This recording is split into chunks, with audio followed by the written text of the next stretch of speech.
les députés du groupe parlementaire Les Démocrates ont interpellé le gouvernement sur des sujets essentiels. La gestion et la cessation du leasing.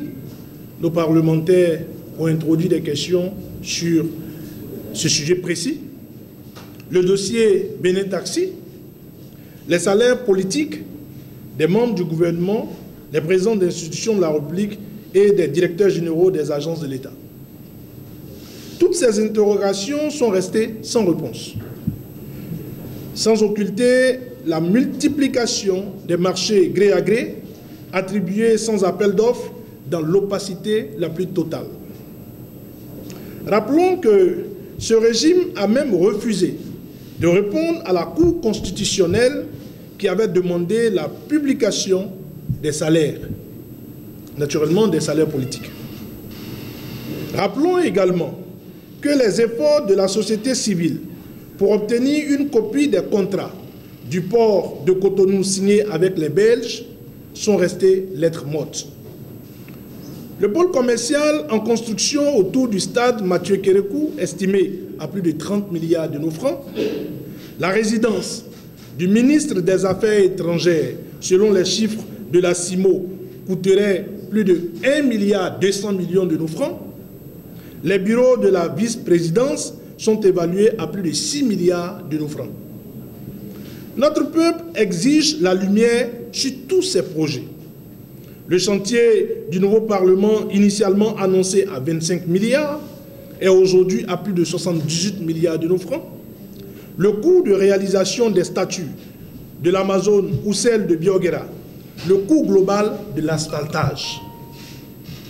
Et pendant que ces dépenses de prestige s'enchaînent, le régime refuse de prendre en charge les frais de dialyse des malades. Que voulait révéler M.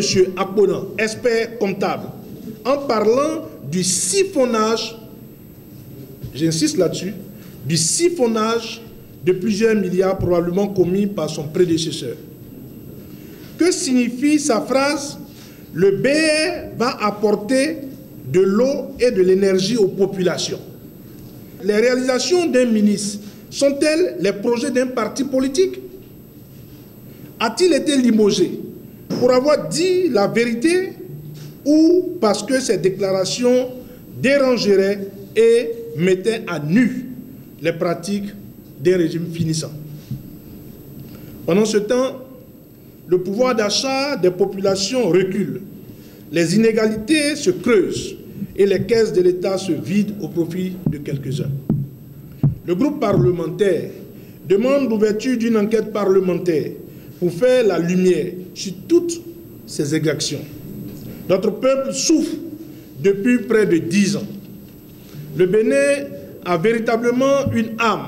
M. Akpona vient confirmer toutes nos dénonciations, traitées de mensongères ou de déclarations d'une opposition aigrie.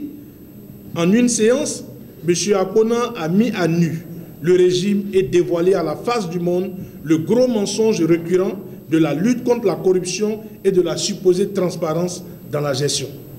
Le parti Les Démocrates encourage et soutient les députés dans la mise en place d'une commission d'enquête et les invite à utiliser toutes les possibilités du règlement intérieur du Parlement pour éclairer le peuple béninois. Le parti Les Démocrates est à l'écoute de la justice, notamment de la criette sur ce Akpona Gate. Au regard de ces scandales qui n'en finissent plus, le peuple béninois, plus que jamais, réitère au pouvoir dit de la rupture l'exigence de l'organisation des élections générales de 2026 transparentes, inclusives et pacifiques pour consacrer démocratiquement le départ de ce régime et l'avènement d'une gouvernance démocratique.